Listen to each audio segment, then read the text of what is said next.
Satu waktu ada panitia tanya, Ustadz mana sopirnya? Mana pengawalnya? Saya bilang pengawal saya lagi tidur. Loh, pengawal kok tidur? Iya. Intip di dalam mobil mana? Ada yang tidur di bangku tengah itu, kursi jok tengah. Panggil saja. Tidak ada, cuma ada anak kecil yang tidur. Ya itulah bodyguard saya, my bodyguard. Jadi kemana-mana saya itu yang kawal. 13 tahun lamanya berkeliling Indonesia untuk menyiarkan Islam, menceritakan, mengisahkan bahwa agama Islam itulah agama yang paling benar. Agama Islam itulah adalah agama yang dibawa oleh para nabi-nabi sebelum datangnya Rasulullah Muhammad sallallahu alaihi wasallam. Jadi agama Islam bukan agama yang baru. Agama Islam ini adalah agama yang sudah ada sebelum datangnya Rasulullah Muhammad sallallahu alaihi wasallam. Rasulullah sallallahu alaihi wasallam hanya diperintahkan oleh Allah untuk menyempurnakan agama Islam itu. Makanya di Al-Quran Allah berfirman, wahai Muhammad, pada hari ini kami sempurnakan Islam menjadi agamamu. Jadi Rasulullah bukan datang membawa Islam, beliau datang menyempurnakan Islam. Karena agama Islam itu sudah ada sejak diutusnya 120.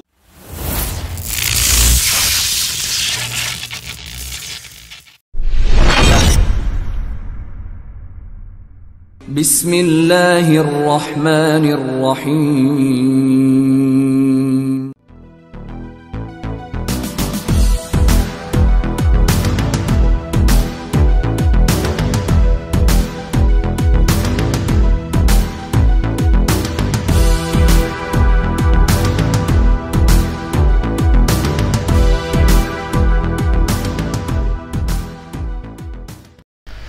Assalamualaikum warahmatullahi wabarakatuh.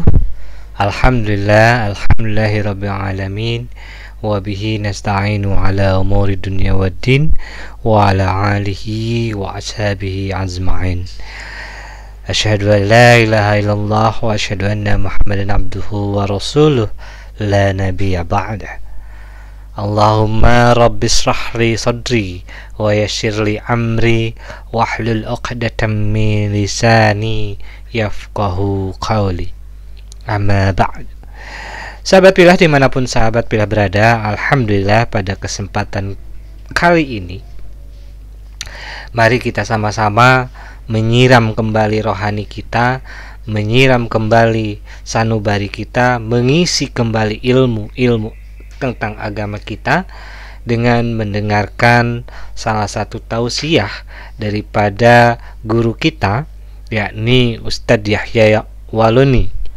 Memang ceramah ini sudah lama berlalu ya, namun tidak ada salahnya kami tayangkan kembali untuk mengingatkan, meningkatkan gairah kita, kecintaan kita kepada agama Islam khususnya, dan meningkatkan ketakwaan kita kepada Allah Subhanahu wa taala. Mudah-mudahan dengan adanya ceramah ataupun tausiah daripada Ustadz Yahya Walun ini, kita mendapatkan pencerahan sekaligus penguatan keimanan dan ketakwaan. Terkhusus untuk beliau, semoga beliau selalu dilimpahkan keberkahan, keselamatan, kesejahteraan dalam setiap aktivitas yang beliau lakukan, dan semoga kita semua, baik yang menyampaikan tausiah maupun yang mendengarkan tausiah, sama-sama dikumpulkan oleh Allah Subhanahu wa taala kelak nanti di surganya Allah Subhanahu wa taala. Amin ya Allah ya rabbal alamin. Baik sahabat Pilah dimanapun sahabat Pilah berada, dari studio kami haturkan selamat mendengarkan. Assalamualaikum warahmatullahi wabarakatuh.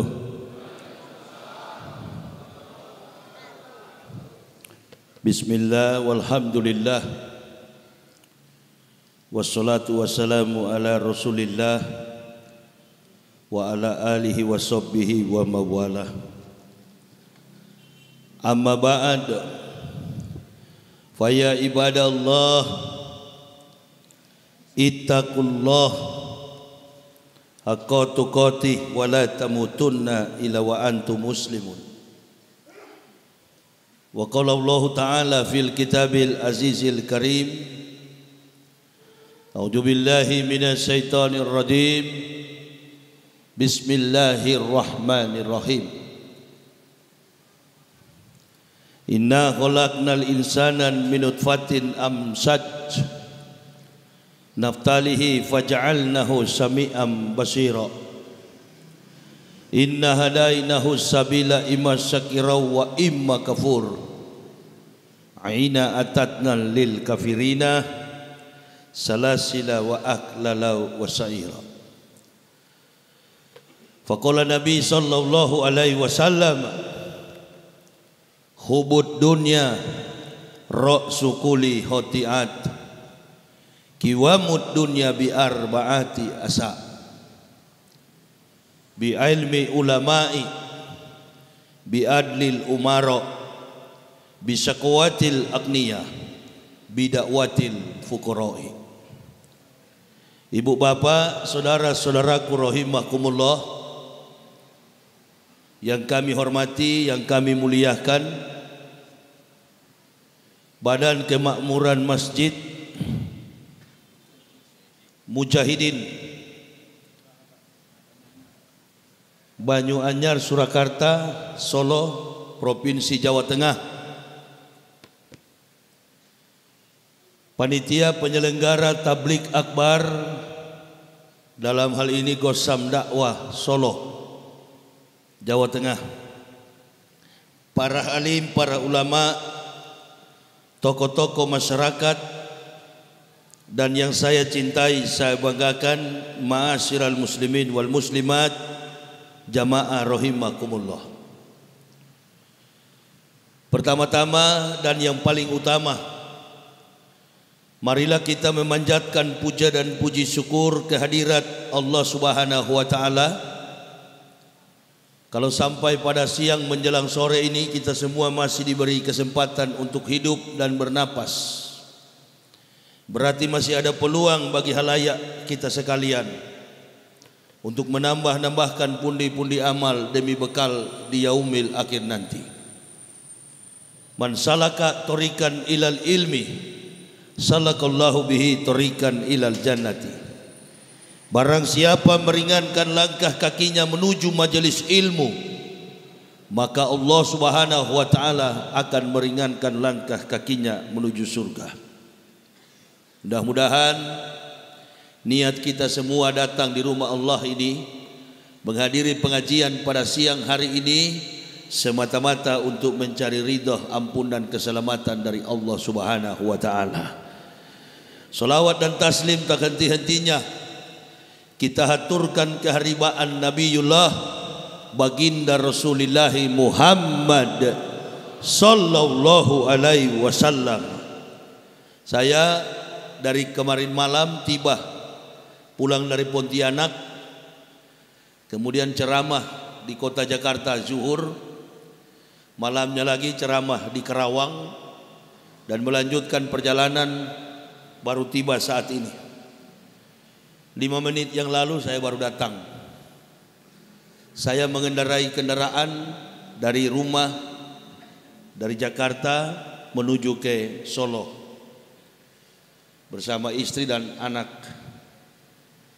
bersama istri dan my bodyguard. Ada bodyguard saya di mobil. Bodyguard saya itu namanya Muhammad Ibnu Syawal. Umurnya dilahirkan pada tanggal 14 Juli tahun 2017 miladiah. Jadi bodyguard saya itu baru umur 2 tahun lebih. Keliling Indonesia, dia yang menjadi bodyguard saya. Dia yang jaga saya kemana-mana. Satu waktu ada panitia tanya, Ustadz, mana sopirnya? Mana pengawalnya? Saya bilang pengawal saya lagi tidur. Loh, pengawal kok tidur? Iya. Intip di dalam mobil mana? Ada yang tidur di bangku tengah itu, kursi jok tengah. Panggil saja. Tidak ada, cuma ada anak kecil yang tidur. Ya itulah bodyguard saya, my bodyguard. Jadi kemana-mana saya itu yang kawal. 13 tahun lamanya berkeliling Indonesia untuk menyiarkan Islam, menceritakan, mengisahkan bahwa agama Islam itulah agama yang paling benar. Agama Islam itulah adalah agama yang dibawa oleh para nabi-nabi sebelum datangnya Rasulullah Muhammad sallallahu alaihi wasallam. Jadi agama Islam bukan agama yang baru. Agama Islam ini adalah agama yang sudah ada sebelum datangnya Rasulullah Muhammad sallallahu alaihi wasallam. Rasulullah sallallahu alaihi wasallam hanya diperintahkan oleh Allah untuk menyempurnakan agama Islam itu. Makanya di Al-Quran Allah berfirman, wahai Muhammad, pada hari ini kami sempurnakan Islam menjadi agamamu. Jadi Rasulullah bukan datang membawa Islam, beliau datang menyempurnakan Islam. Karena agama Islam itu sudah ada sejak diutusnya 123.999 nabi. Karena jumlah nabi di dalam Islam itu ada 124.000. Dari 124.000 nabi ada 25 rasul, termasuk di dalamnya baginda Rasulullah Muhammad sallallahu alaihi wasallam. Dari 123.999 nabi, tak satu pun nabi yang berhasil membawa menegakkan Islam. Perhatikan baik-baik. Dari 124.000 nabi, 123.999 nabi gagal membawa iman tauhid agama Islam. Lalu datang nabi yang terakhir pada abad yang ke-6, berasal dari Semit Selatan. Ada dua semit, ada dua rumpun semit, semit timur, semit selatan. Semit timur ini adalah orang-orang Yahudi, semit selatan ini liga Arab. Nabi yang dari Arab, nabi yang terakhir Rasulullah Muhammad sallallahu alaihi wasallam. Di mana bekasnya? Di dalam Al-Quran begitu jelas. Sebelum datang Rasulullah sallallahu alaihi wasallam, Nabi Musa, Nabi Isa sudah menyampaikan ribuan tahun sebelumnya. Jarak antara Musa dengan Nabi Isa saja 3.500 tahun. Isa dengan Nabi Muhammad 576 tahun. Belum datang Rasulullah sallallahu alaihi wasallam, Nabi Isa sudah memberitakan akan datang Ahmad bin Abdullah. Mimban ismuhu Ahmad. Dalam Quran surah As-Saff itu ayat yang ke-6 jelas sekali. Di mana tempatnya Nabi Isa mengatakan akan datang Rasulullah sallallahu alaihi wasallam? Ketika Nabi Isa baru dilahirkan, umurnya baru 8 hari. Bukan 8 tahun, bukan 8 bulan. Umur Nabi Isa baru 8 hari. Ketika Nabi Isa disunat, beliau mengatakan akan datang seorang Rasul yang bernama Ahmad. Ini dalam adat istiadat orang Yahudi, anak yang dilahirkan berumur 8 hari harus disunat. Makanya Yesus anggaplah Isa. Yesus yang dituhankan oleh Kristen anggaplah Isa.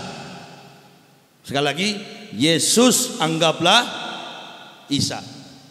Karena Isa belum tentu Yesus. Yesus sudah pasti bukan Isa. Tapi anggaplah Yesus adalah Isa.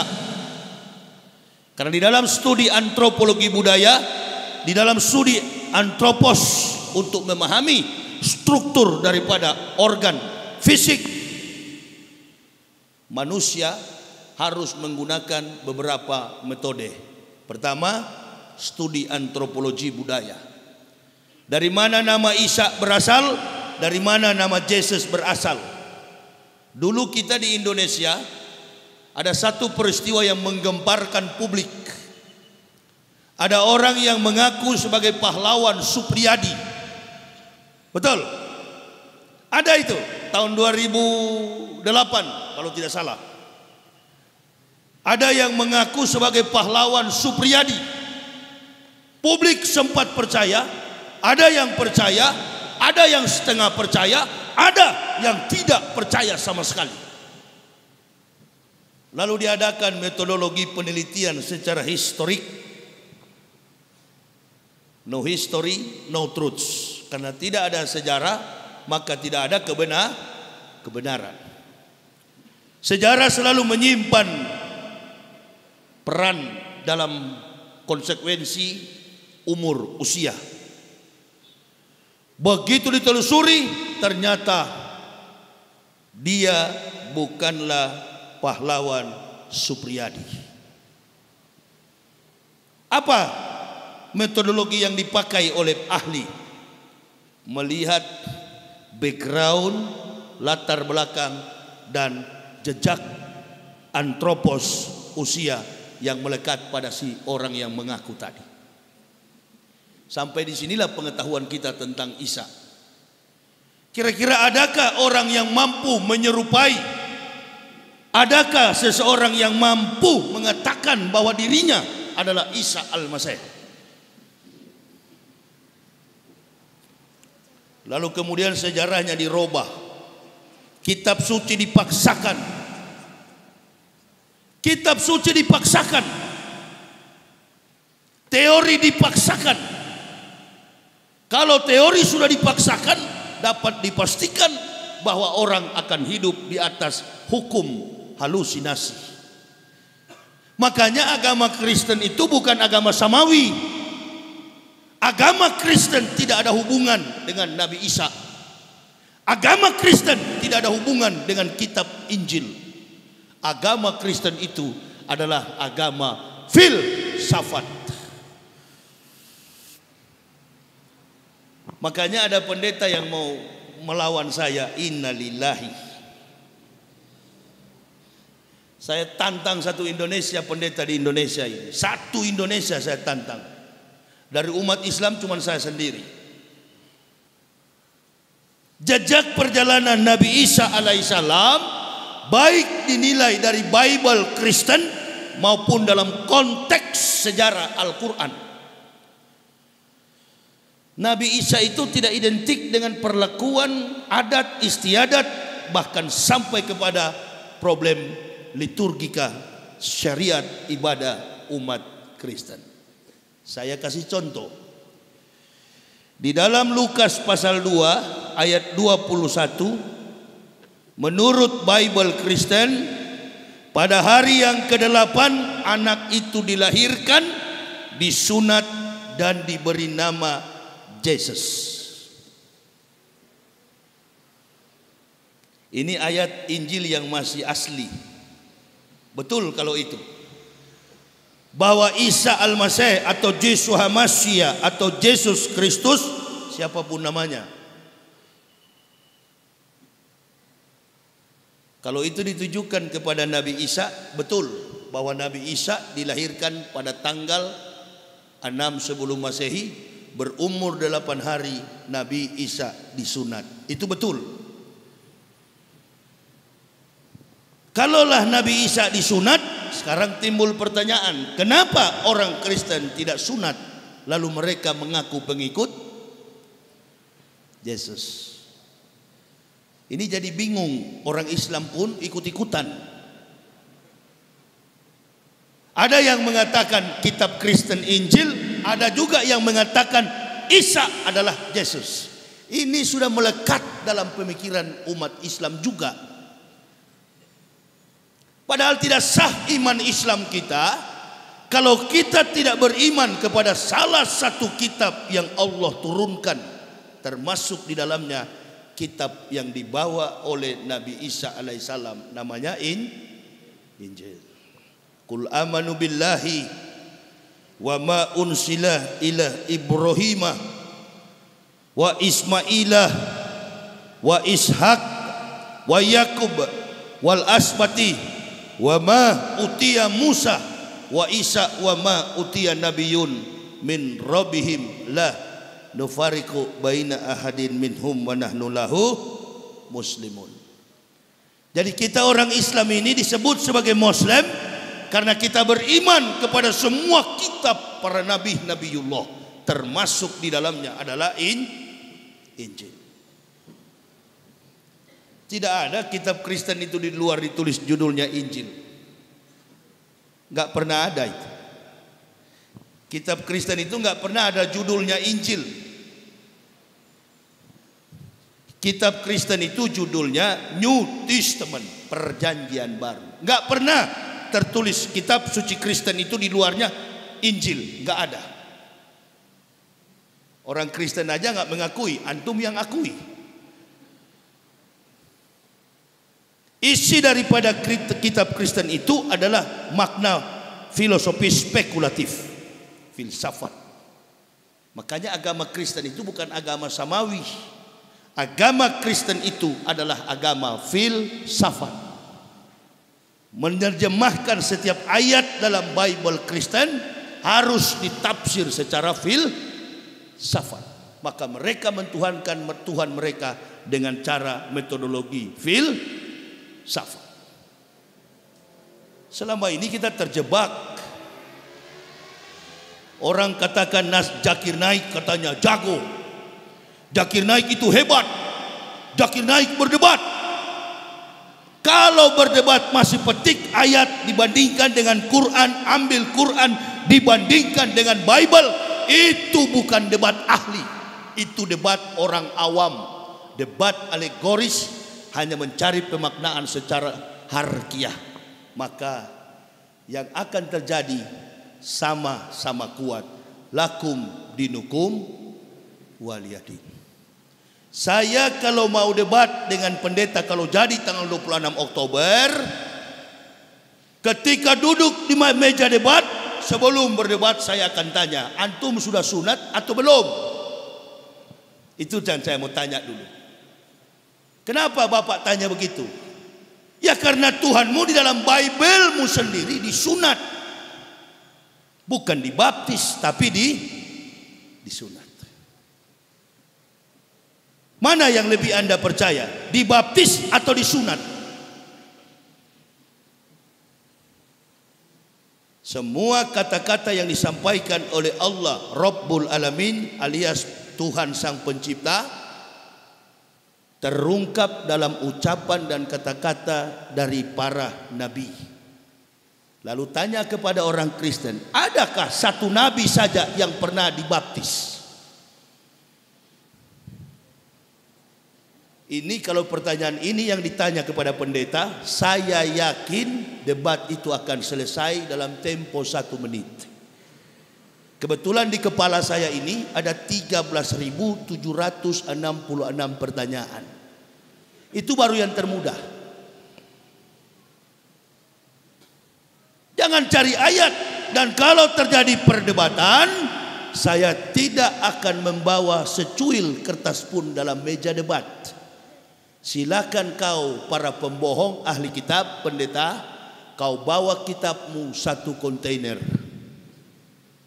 Seperti dulu waktu Prabowo membuktikan barang bukti 1 kontainer. Saya nggak pakai barang, nggak akan bawa kitab. Dan jangan pernah berharap saya juga akan memakai Al-Quran. Enggak, Al-Quran itu bukan kitab perbandingan. Saya sudah tonton orang berdebat, baik debat secara internasional, debat dunia, maupun debat secara nasional. Saya sudah tonton. Bukan debat ilmiah, karena dari pihak Islam bukan asli, bukanlah orang yang pernah belajar tentang Christolog. Jadi dia nggak paham tentang antropos, visual, physical daripada Al-Masih. Saya orang yang langsung bertatapan, berhadapan dengan kultur dan budaya Israel. Tahu persis riwayat sedetil mungkin tentang orang yang bernama Isa Al-Masih, atau dalam bahasa asli di kampungnya Joshua Hamasyah. Hafal betul saya. Dunia sudah menipu kita selama ini. Orang Islam pun ikut-ikutan menyebutnya Injil Kristen palsu. Mana ada kitab Injil palsu? Injil itu adalah firman yang saya sampaikan tadi ketika Isa mengatakan akan datang min badismuhu Ahmad wa itsqala Isa ibn Maryama ya bani Israila inni rasulillahi ilaikum musaddiqan lima baina yadaya minat Taurat mubasysiran bi rasulil ya'ti min badismuhu Ahmad. Itu Injil. Kalau kita berhadapan dengan teori terkait dengan Musa, itu Taurat. Kalau kita berbicara terkait dengan ayat Quran yang menyinggung tentang Ibrahim, itu Su'ub. Kalau kita bicara tentang ayat-ayat yang menyinggung perilaku, iman, akhlak, moral daripada Daud dan Sulaiman, itu adalah Zabur. Jadi Al-Quran itu adalah kesempurnaan dari seluruh firman yang diturunkan oleh Allah kepada umat manusia, bersifat universal. Hudalin nasi wa bainati minal huda wal furqan. Jadi Al-Quran itu bukan hanya kepada umat Islam. Al-Quran itu berlaku kepada semua umat manusia. Makanya orang bilang Ustadz Yahya Waloni itu berani sekali. Bukan persoalan berani, tapi saya tidak pernah takut karena ini kebenaran. Nah itu beda orang pemberani dengan orang yang tak pernah takut karena kebenaran. Itu beda. Kalau pemberani banyak, berani curi uang negara, itu banyak, berani nyolong kotak amal, nah itu berani kan, pemberani. Berani merampok, berani mencuri, berani berbohong, berani berdusta, berani bermunafik. Nah itu berani.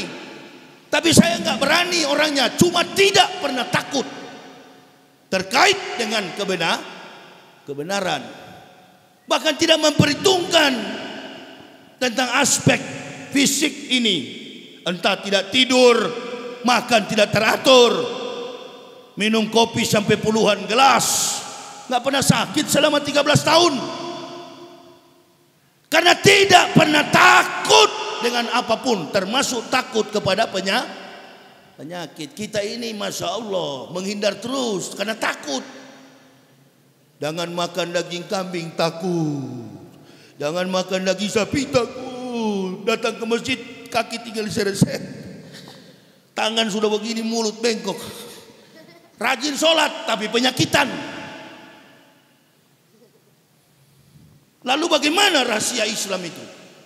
Saya 13 tahun pasrah, berserah sepenuhnya kepada Allah. Nggak ada rasa takut dan tidak berani melakukan dosa di hadapan Allah. Nah itu jadi orang beriman begitu. Bukan persoalan berani. Saya selalu mengatakan orang-orang Kristen itu tempatnya di neraka. Kalau mati masuk neraka. Tahu saya, wali kota sini kafir Kristen. Bukan tidak tahu, saya tahu. Tapi tempatnya memang di neraka. Karena yang masuk surga hanya orang Islam. Nggak ada tuh, saya nggak butuh dikawal-kawal itu, nggak pernah takut saya. Keliling kemana-mana, my bodyguard, my boys, 2 tahun umurnya. Itu bodyguard saya.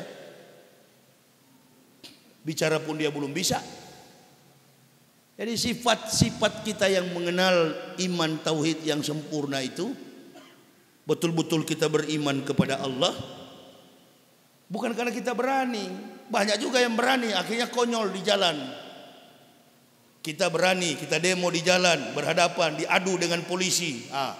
Padahal polisi juga Islam, kita juga Islam. Takbir sama-sama, Allahu Akbar, lempar batu, kafir di pintu gereja. Haleluya. Berhasil kita adu domba. Ini berani apa ini? Berani apa? Berani berhadapan dengan sesama Muslim. Giliran dengan kafir, dia jilat pantat kafir, kotoran kafir. Ini golongan munafik.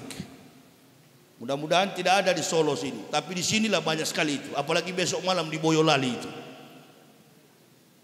Ada teman-teman saya di daerah, hati-hati Ustadz, Boyolali itu rawan sekali. Saya cari yang begitu-begitu.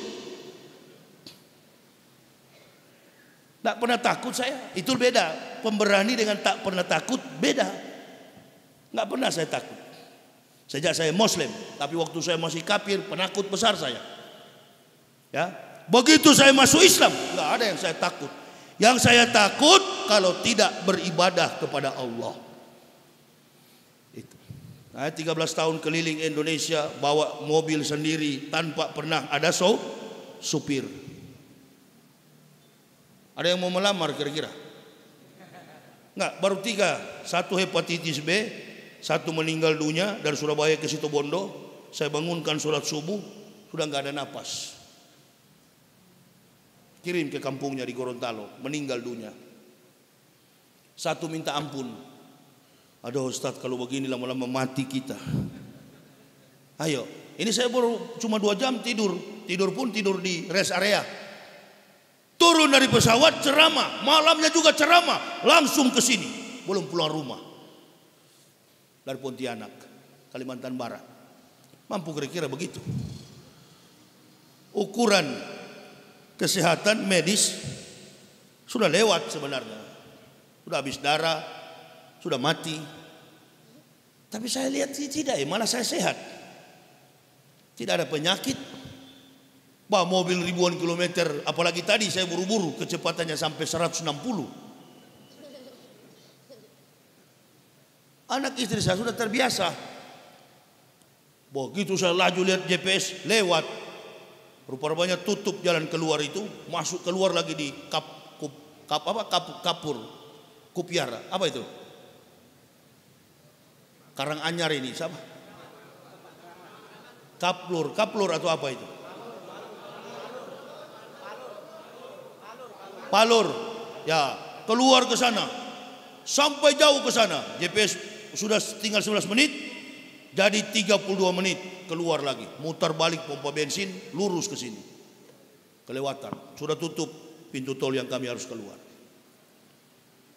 Enggak ada tuh saya minta dijemput, manja cengeng untuk urusan dakwah begini. Sebaiknya para penceramah itu enggak usah. Apalagi sekarang ini Islam itu di tengah ditekan betul-betul. Kelihatan sekali memang Islam ini dibenci betul. Kemarin saya mendapat WhatsApp dari jamaah perusahaan PT Dirgantara Garuda Indonesia.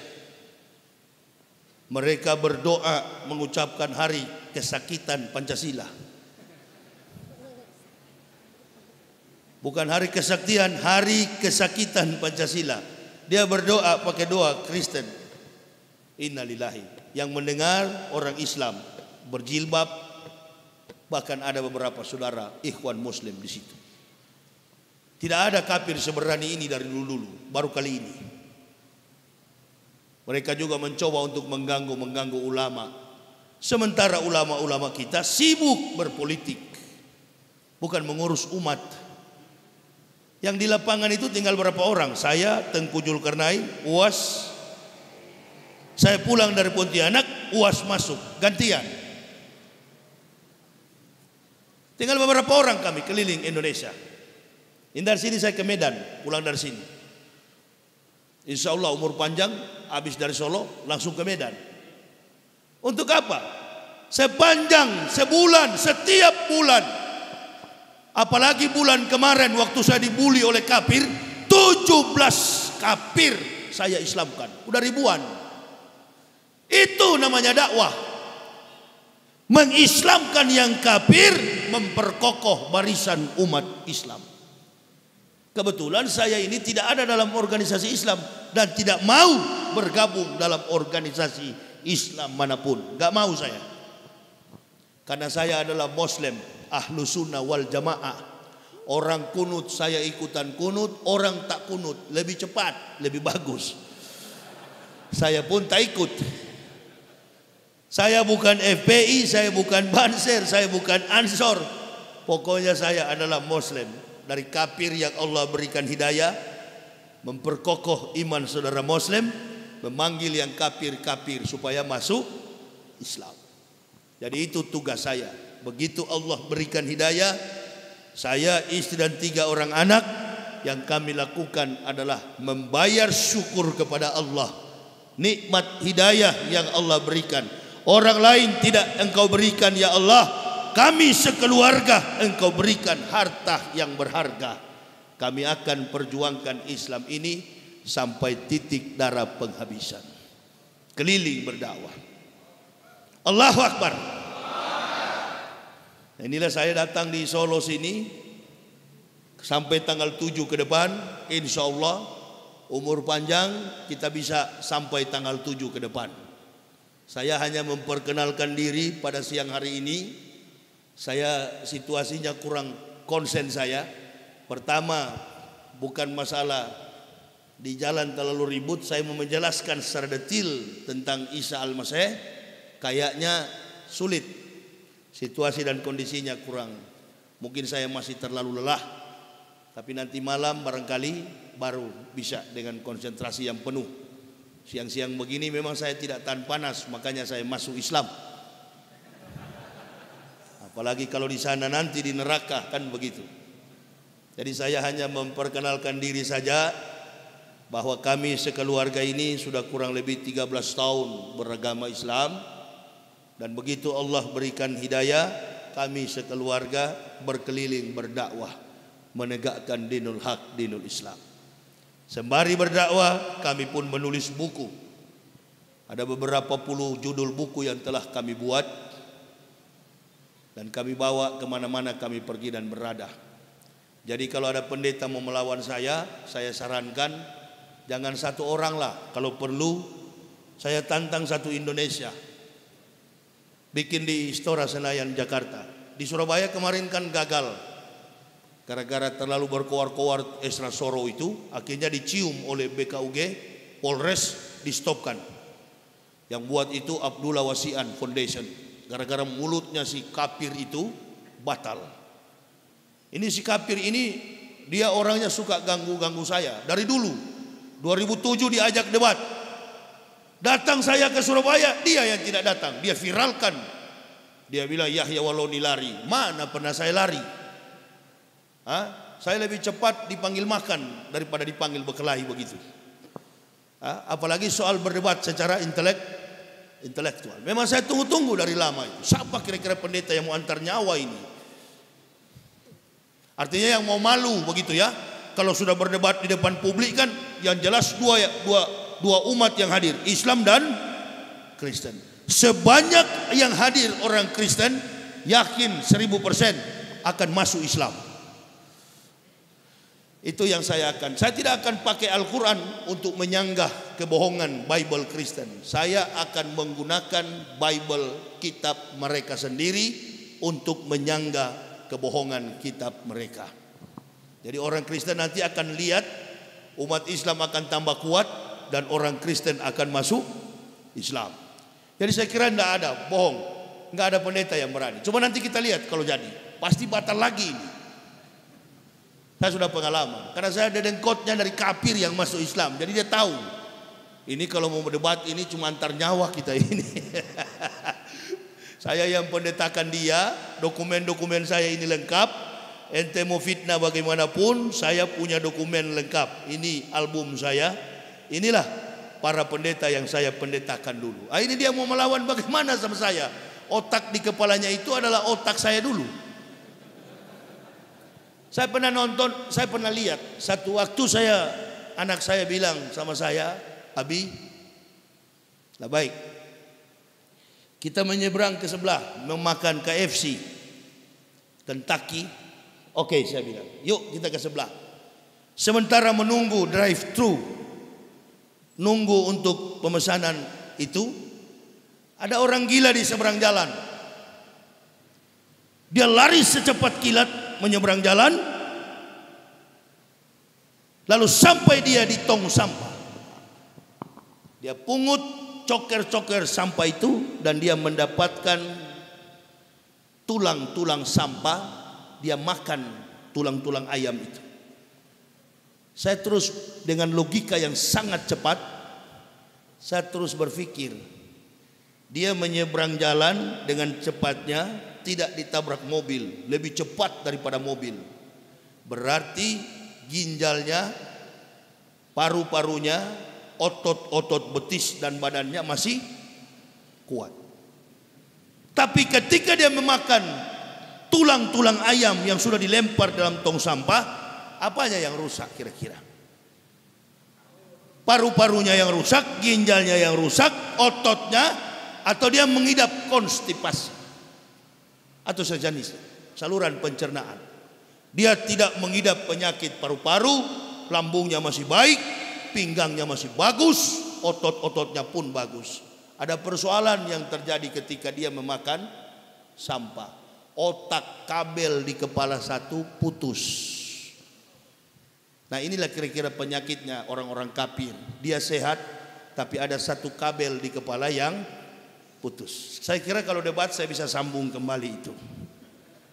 Karena saya juga dulu orang yang, kalau saya nggak bisa ada yang sambung waktu putus dulu. Karena memang orang yang membuat rancangan kabel-kabel itu saya. Jadi begitu saya masuk Islam, saya tidak ada bisa sambung. Yang sambung adalah may yahdillahu fahuwal muhtadin wa may yudlil faulaika humul khasirun. Allah yang sambung kabel di kepala saya melalui apa? Laqad ansalna ayati mubainatin wallahu yahdi may yasya'u ila siratim mustaqim. Membaca ayat-ayat suci Al-Quran, menghubungkannya dengan fakta kehidupan dunia dan membandingkan dengan iman Kristen, lalu saya mendapatkan petunjuk dari Allah. Allah memberikan jalan yang lurus. Jadi begitu kabel saya tersambung, saya sembuh dari gila. Jadi kalau orang Kristen menuduh itu pendeta gila, jangan percaya. Saya justru baru sembuh dari gila. Kira-kira begitu. Ya. Jadi saya dan keluarga, alhamdulillah, tidak semudah, bukan seperti yang lain, mau masuk Islam karena mau kawin, masuk Islam karena ikut-ikutan. Alhamdulillah, kami satu keluarga rela ikhlas mengorbankan segala-galanya demi keselamatan kehidupan dunia dan akhirat. Jadi saya kira jamaah, saya tidak terlalu panjang lebar menyampaikan dakwah pada siang ini karena situasi dan kondisinya juga kurang. Saya dalam keadaan apa ini namanya? Lelah, kepanasan. Inilah sifat saya. Kalau sesuatu yang saya bisa sampaikan, saya sampaikan. Saya enggak tertutup orangnya. Jadi sebaiknya saya hentikan dakwah ini. Di satu sisi juga terlalu bising, sulit saya mau menjelaskan. Sebaiknya jemaah bertanyalah sama saya, apa yang mau ditanyakan, lewat kita interaktif, kita bertanya. Silakan kalau ada yang mau bisa bertanya. Dilanjutkan tanya jawab saja. Ya. Begitu Ustaz ya? Begitu. Bisa dilanjutkan tanya jawab aja karena situasinya kurang. Iya. Monggo dari jamaah yang ingin bertanya Ya. kepada Ustaz. Coba. Silau, mata saya silau. Silakan. Bagi yang ingin bertanya silakan. Saya Ustaz. Udah. Kita Saya dialog interaktif. Saya dulu ya. Maaf sebentar ya. Monggo. Kalian Mic-nya numpang, Mas. diberikan.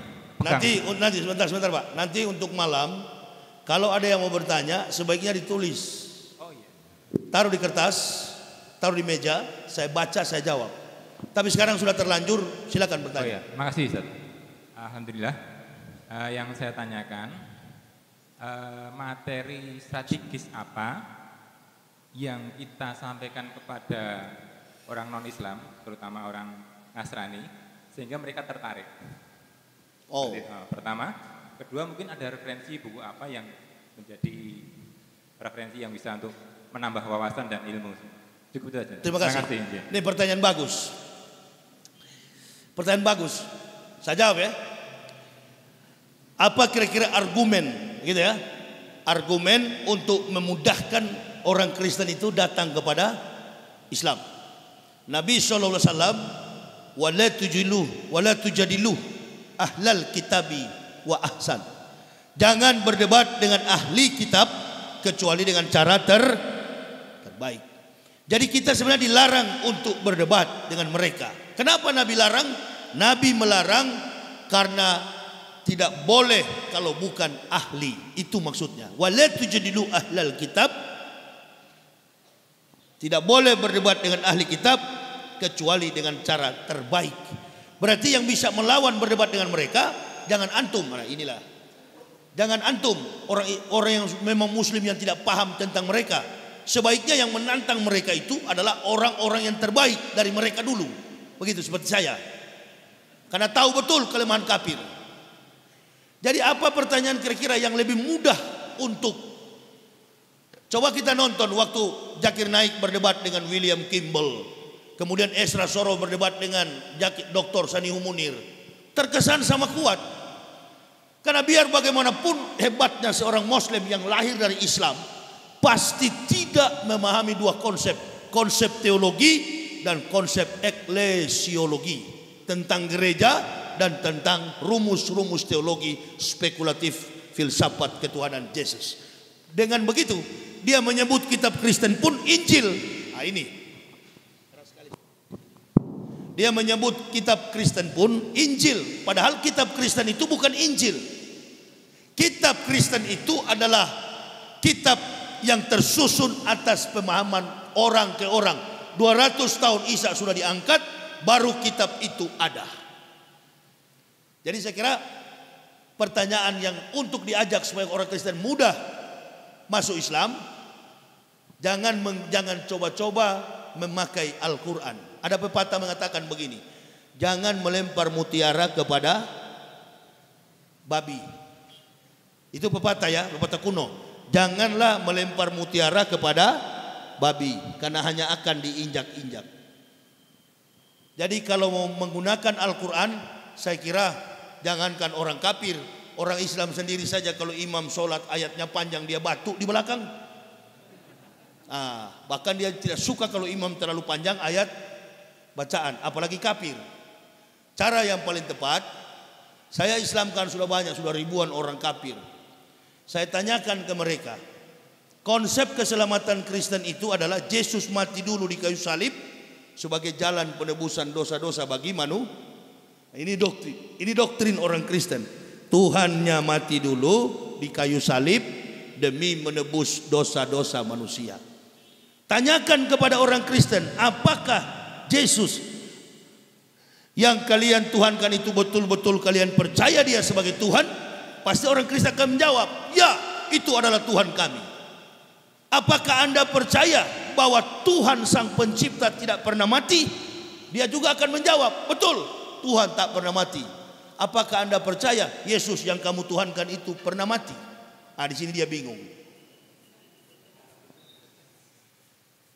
Dengan logikanya yang sehat, dengan akal budinya yang Allah berikan, dia akan menjawab bahwa Tuhan tidak pernah mati.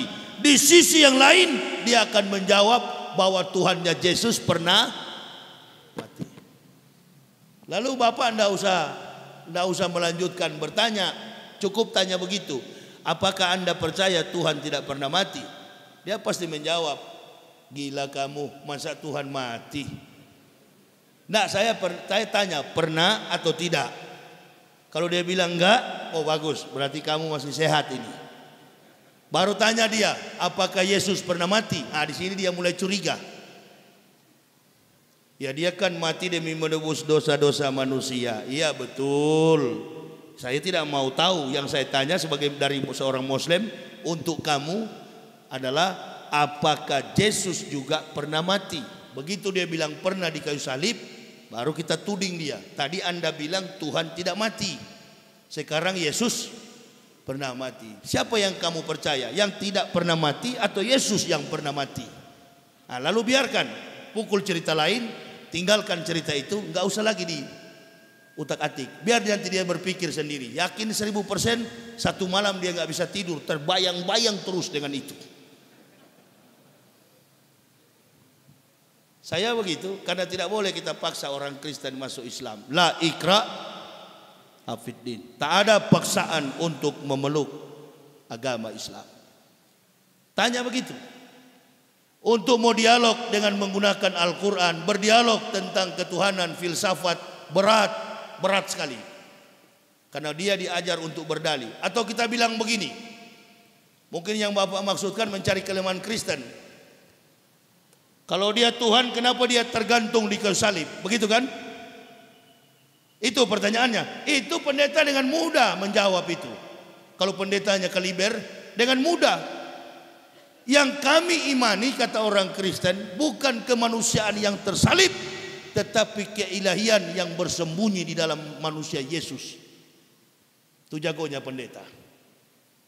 Makanya jangan pernah akui Yesus itu adalah Isa. Posisi Isa tetap nabi. Yesus itu adalah Tuhan Kristen. Siapapun benda atau makhluk yang engkau tuhankan dan kemudian jadi agamamu, itu urusanmu. Tapi ketika sudah melibatkan nabi-nabi di dalam Islam, pasti kami orang Islam akan membelahnya. Itu. Ngerti maksud saya kira-kira? Sebenarnya kami ini nggak akan ganggu orang Kristen itu. Tapi karena mereka selalu melibatkan bahwa Isa adalah Yesus, Yesus adalah Isa. Nah, di sini kami marah. Di sini kami berusaha meluruskan. Jadi kalau hanya bertanya, kalau dia Tuhan kenapa dia tergantung di kayu salib? Oh, dengan mudah pendeta jawab itu. Dengan mudah. Dia akan bilang, yang kami tuhankan bukan orang yang tersalib. Yang kami tuhankan adalah keilahian yang bersembunyi dalam orang, dalam manusia Yesus itu. Bapak mau jawab apa lagi? Nah, makanya sebelum debat jangan pernah mengakui Bible Kristen itu Injil dan Isa adalah Yesus. Karena Nabi Isa tidak mampu divisualisasikan baik dalam bentuk gambar maupun foto.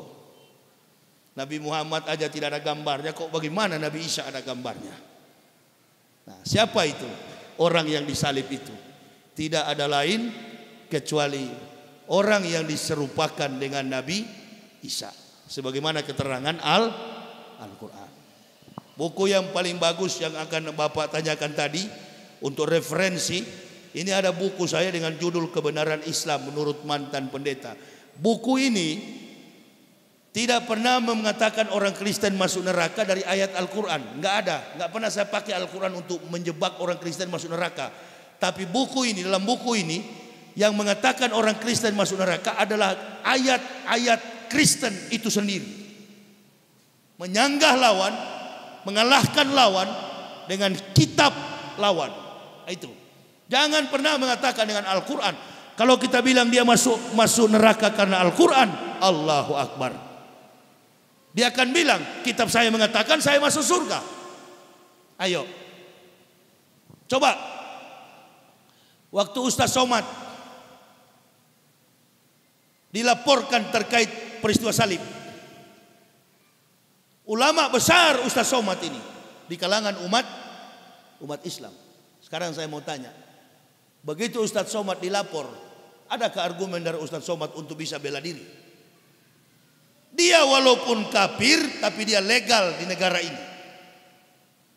Tetapi kalau Ustaz Somad sampai dipanggil, saya akan siap bersaksi sebagai saksi ahli. Akan saya katakan bahwa eksekusi salib itu bukan terjadi pada Yesus Kristus atau Isa Al-Masih. Ketika beliau diadukan di polisi, Bapak lihat, jamaah bisa perhatikan konferensi di MUI tanggal 21 Agustus, MUI pun angkat tangan. Karena sehebat-hebat kiai, sehebat-hebat ustadz, mereka nggak mengerti konsep kebohongan kafir Kristen. Yang paling tahu tentang kebohongan itu adalah kami yang dari kafir. Orang dari kafir pun tidak semua bisa tahu, kecuali memang sudah ahli seperti saya. Jadi kalau saya katakan tidak ada, saya akan bilang di depan hakim, peristiwa penyaliban itu bukan peristiwa Yesus atau Isa atau Yesus Hamasyah atau Yesus Kristus atau the Christ Jesus atau siapapun yang dituhankan Kristen yang disalib. Yang pertama, Bapak Hakim, ini cerita gila. Di mana ada Tuhan disalib, itu satu. Karena ini dipanggil secara di ranah hukum horizontal. Padahal ini tidak bisa dipidanakan. Ini adalah hukum vertikal. Dan yang kedua, salib itu bukan lambang Tuhan disalib atau orang Isa Nabi disalib. Salib itu adalah lambang eksekusi mati dalam sistem pemerintahan Romawi, Rom. Makanya ketika berkunjung saya ke sana, saya ingin tahu mana itu Bukit Golgota. Bukit Golgota itu bukanlah bukit di mana Isa disalib. Tetapi bukit itu adalah, Golgota itu artinya bukit tengkorak. Karena orang disalib di situ dari tahun 65 sebelum Masehi sampai tahun 6 Masehi Isa Al-Masih lahir. Romawi memerintah menguasai Yerusalem dari tahun 65 sebelum Masehi sampai tahun 6 Masehi. Isa lahir tahun 6 sebelum Masehi. Perhatikan, 6 sebelum Masehi sampai 6 Masehi. Isa lahir 6 sebelum Masehi. Jadi eksekusi mati itu sudah ada pada zaman dulu. Sebelum datangnya Nabi Isa, pada zaman Nabi Musa, bahkan sebelum Nabi Musa sudah ada eksekusi dalam bentuk penyaliban. Kalau nggak percaya sama saya, cari orang bule yang pakai kalung salib, artis Hollywood, Mick Gavin, Stephen Seagal, Rambo, Arnold Schwarzenegger yang pakai kalung salib. Tanya mereka, you are Christian? No, I'm not religion. Saya bukan pemeluk agama manapun. Kenapa? Salib itu bukan lambang Kristen. Salib itu dianggap oleh orang-orang bule Amerika dan Eropa, salib itu adalah aksesoris. Kita di Indonesia ini kan IQ-nya terlalu tinggi dibanding Amerika. Makanya masih banyak di gereja tiap hari Minggu. Di Eropa dan Amerika gereja itu tiap hari Minggu kosong, gitu, nggak ada orang. Artinya kemampuan intelektualnya Amerika dan Eropa itu di bawah orang Indonesia, lebih pintar. Makanya masih banyak di gereja. Itu maksudnya. Nah, kalau yang mengerti pasti ketawa itu, yang nggak ngerti melongo dia. Apa ini dia bilang? Ya, karena IQ-nya orang Eropa dan Amerika itu di bawah, sementara orang Kristen di Indonesia itu IQ-nya di atas 200. Nah, itu maksudnya. Baru ketawa kan? Jadi kalau mau menyerang keras tapi ilmiah supaya lawan tidak berkutik. Jangan menyerang membabi buta, kan begitu. Menyerang babi buta hanya membuat kita terpenjara. Akhirnya saya cut. Begitu saya marah di YouTube, Ustaz Somad lolos. Karena orang kafir sudah tahu ini sudah maju. Kalau ini sudah maju, ini dedengkot kita dulu, pasti kita kalah. Saya kira nanti malam lah kita ketemu di kurang bagus.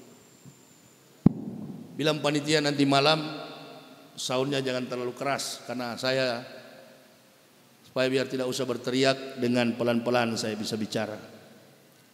Apalagi dalam keadaan situasi masih lelah begini, berikan kami waktu untuk istirahat.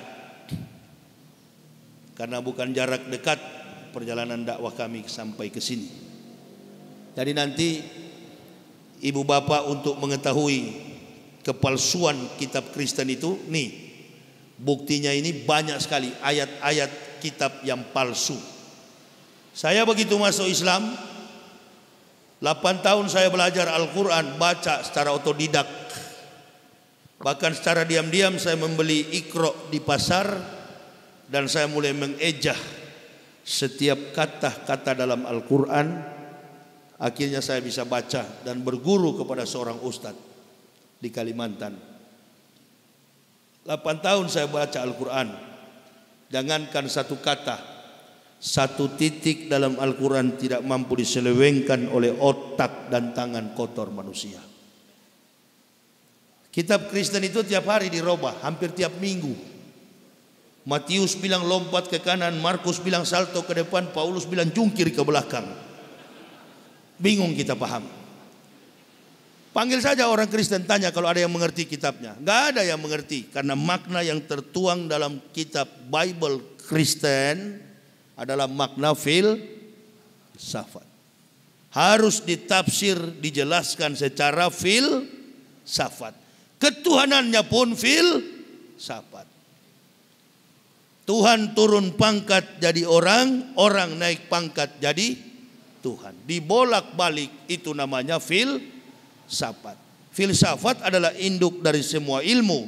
Tapi kalau rumus filsafat spekulatif, tentu bukanlah ilmu pengetahuan, tapi hukumnya adalah hukum halusi.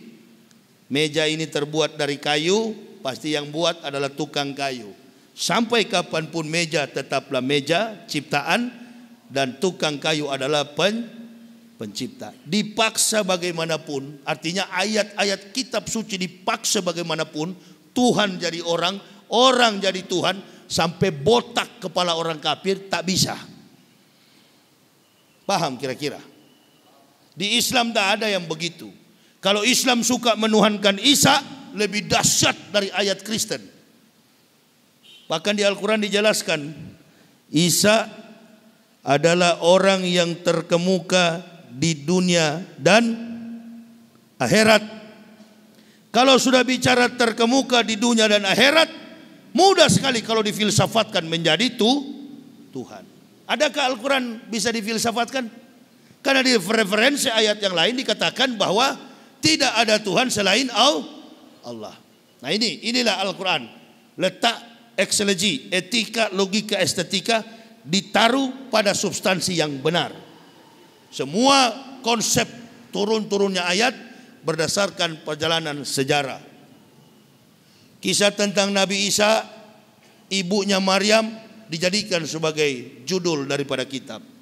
Realistis, kontekstualis, teologis, sistematis, dan rasional.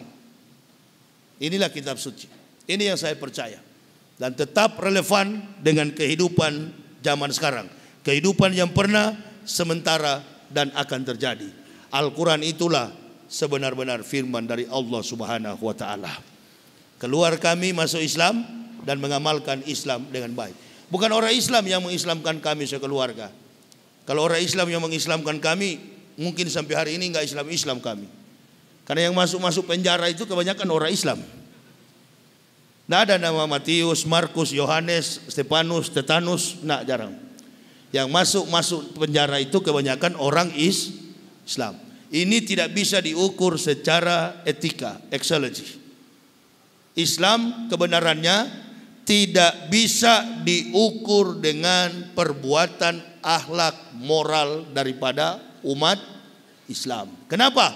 Karena ada orang yang beragama Islam kelakuannya kafir. Ada orang kafir kelakuannya Islami. Jadi tidak cocok etika moral pribadi manusia dijadikan landasan mengukur substansi sebuah agama. Agama Islam ini harus diperhatikan dari kitab suci. Orang yang paling layak sebagai panutan contoh bahwa Islam itu benar, laqad kana lakum fi Rasulillahi uswatun hasanatun liman kana yarjullaha wal yaumal akhir wa zakarallaha katsiran. Di dalam diri Rasulullah sallallahu alaihi wasallam terdapat suri teladan yang baik bagi kamu. Bagi siapa? Yaitu orang-orang yang senantiasa bersyukur dan mengingat Allah. Orang-orang yang mengharapkan yaumil akhir dan yang senantiasa bersyukur kepada Allah. Jadi ilmu yang paling tinggi dalam Islam itu adalah ilmu bersyukur.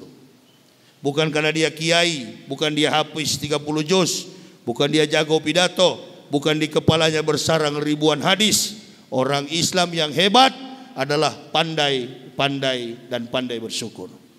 Banyak orang kiai kemudian jadi politikus. Nggak usah contoh jauh-jauh, Pak Maruf Amin itu. Itu ulama besar jadi politikus. Nabi katakan waspada. Isyaru salasa asnapin minanasi wahum. Waspadalah dengan 3 golongan manusia di antara kawanan umatku. Yang pertama, al ulamaul gofilun, ulama-ulama yang lalai. Yang kedua, wal fuqaraul mudahinun, orang miskin yang sombong. Dan yang ketiga, wal mutasawwifunal jahilun, orang sufi yang bodoh. Itu 3 orang yang harus diwaspadai di dalam Islam. Ulama yang lalai, miskin yang sombong, dan orang sufi yang bodoh. Orang sufi yang bodoh itu dia beribadat tanpa ilmu. Sama dengan saya baru masuk Islam. Begitu masuk masjid, saya sholat tahiyatul masjid 1 rakaat. Ditanya oleh pengurus masjid, sholat apa tadi Pak Yahya? Enggak, sholat biasa. Nah itu jawaban saya. Karena baru 3 hari saya masuk Islam. Baru 3 hari, baru selesai disunat, saya ke masjid. Sholat di masjid, cuma 1 rakaat, langsung salam. Salam pun belum tahu, tata cara ibadahnya pun belum, karena baru masuk Islam. Diketawai sama orang-orang, nggak apa-apa. Tapi di hadapan Allah benar. Bahkan arah kiblat pun pernah saya dan istri salah arah kiblat. Sholat subuh sampai 20 rakaat. Saya pikir makin banyak sujud, makin banyak barokah. Ibu bapak ketawa, kita yang kuliah subuh, tahu arah kiblat, tahu Al-Fatihah, hafal, tahu jumlah rakaat, begitu azan subuh, salatu khairum minan naum. 1 meter dari masjid tidak sholat berjamaah, tidak sholat subuh.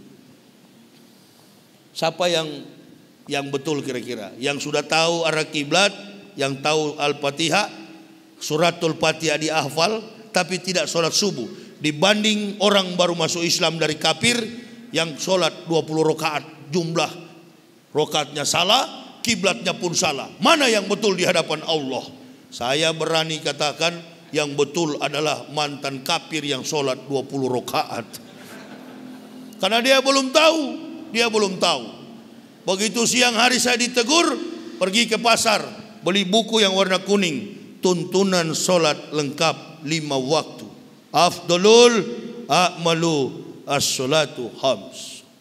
Jadi sekarang bukan tidak bisa sholat, sekarang sudah biasa bertindak sebagai imam.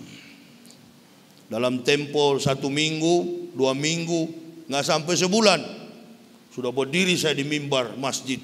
Bisa khutbah Jumat, khutbah hari raya Idul Fitri, Idul Adha, sampai hari ini. Karena belajar al-ilma bil kasab labin nasab. Ilmu itu dipelajari bukan karena nasab, bukan karena keturunan. Biar juga dari turunan Islam kalau munafik banyak kan sekarang? Banyak atau sebanyak? Banyak. Bikin kafir berani karena banyak yang munafik di dalam Islam. Itu banyak sekali tuh kiriman video mengaku Islam, nyanyi-nyanyi dalam gereja, bahkan muncul di televisi pakai sorban di kepala, ngaku mubalik. Siapa dia? Mokhtar Ngabalen. Mokhtar Kibulin. Itu tuh yang bahaya, bukan orang kafir. Orang kafir nggak bahaya. Saya kira orang kafir itu nggak bahaya. Kafir itu cuma berapa ekor di Indonesia. Gampang, terangkan kepada kafir supaya dia masuk Islam. Yang bahaya adalah orang muslim yang munafik. Ini tugas kita bersama. Karena misi Kristen itu, dia nggak mau tangannya berdarah. Orang Kristen itu nggak mau hancurkan Islam pakai orang Islam. Makanya lihat tuh, mahasiswa demo Yang ngomong bukan Lut Binsar Panjaitan, bukan. Bukan Ruth Sitompul, bukan orang Manado, bukan yang Kristen, bukan. Yang ngomong di TV Wiranto. Ini indikasinya disinyalir di belakang demo mahasiswa ini ada Islam radikal. Ente ini orang opo toh? Agamane opo? Agamane Islam. Kok suka-suka jelek-jelekin Islam? Ya, tidak sadar sudah diperalat oleh kafir. Itu. Ini yang paling bahaya. Nggak ada mahasiswa demo, itu bukan urusan masyarakat. Kalau ibu-ibu, bapak-bapak, masyarakat yang demo di jalan, saya dapat pastikan ada yang terganggu. Apa yang terganggu? Perut mereka terganggu. Tapi kalau sudah mahasiswa, bukan perut yang terganggu, intelektualitas mereka terganggu. Ada lagi profesor satu, Mahfud MD, Profesor Pancasila. Bahaya semua itu. Orang lagi berdarah-darah di Wamena, mahasiswa lagi demo, ada yang hilang diculik, ada yang mati, bahkan ada yang hilang entah kemana. Di Indonesia Lawyers Club dia ketawa-ketawa. Enggak, Pak Jokowi aman-aman saja. Allahu Akbar. Sudah tipis lidah mereka saking sering kali menjilat. Allahu Akbar. Sudah tipis. Loh iya, ini yang kalau cuma kafir ketahuan. Tuh kafir tuh, salib. Tetangga kita Robertus Seperitus Capticus. Tahu kita, dari nama sudah tahu kap. Tapi yang di dalam masjid begini nih, munafik. Ya kan? Dulu kan waktu saya masuk Islam cuma dua golongan, mus dan kap, muslim dan kafir. Ada golongan baru, munafik. Ini lebih bahaya daripada orang kafir. Coba nonton TV Indonesia Lawyers Club. Dulu Fahri Hamzah sebelah sana dengan Rocky. Malu kita sama teman saya, satu suku saya dari Manado itu. Kami orang Manado begitu memang. Kalau betul nggak pernah kami takuti apapun. Kalau memang barang betul. Sama satu kampung saya dengan beliau itu. Dia kafir, liberal, tapi otaknya Islam. Ini Islam otaknya, kira-kira begitu. Ya, mana memang bingung sekarang. Mana yang sebenarnya yang Muslim ini? Mana yang mukmin? Mana yang beriman? Ada juga orang liberal, filsuf, orang kafir. Rocky keluarganya di Manado, satu kampung sama saya, Rocky Gerung. Itu bapaknya, opanya semua keluarganya, bahkan adiknya satu itu dekan Fakultas Eksakta di Manado, Universitas Samratulangi, Profesor Grevo. Itu profesor semua keluarganya. Rocky aja bukan profesor, tapi otaknya mengajar S3. Bahkan ada satu mata kuliah di Universitas Indonesia yang tidak mampu diajar oleh para akademisi, profesor di UI, Rocky bisa ajar. Selama 15 tahun. Gajinya dia tak ambil. Dia tidak ambil gajinya sampai sekarang. Nah dia otaknya otak Islam. Dibandingkan dengan yang lain. Ban Vespa di kepala putih. Datang ke gereja, nyanyi-nyanyi lagu gereja. Yesus itulah. Indonesia Lawyers Club kemarin, dia keluarkan ayat dari mulut. Komentatornya juga Karni Ilyas. Nanti saya undang kamu ke Indonesia, damai Indonesiaku. Wow, cocok sudah ini. Watak orang Indonesia. Saya bukan orang Indonesia, saya bukan orang Manado. Saya orang Islam. Dari awal masuk Islam bicara A, sampai masuk ke liang kubur, lidah ini tetap A. Jadi saya kalau tadi debat, tidak boleh menggunakan Al-Quran, tidak boleh juga meyakinkan agama Kristen dengan pakai ayat Kristen. Menempatkan teologi pada substansi yang rasional, sehingga dua agama bisa terima. Mana kira-kira agama yang betul? Dan yang terakhir saya akan bilang, saya akan minta kepada semua pendeta, berikan satu contoh dalam Bible yang bisa memberikan sumbangsi bagi terkaitnya perkembangan pemikiran, ilmu pengetahuan dan teknologi. Science and technology.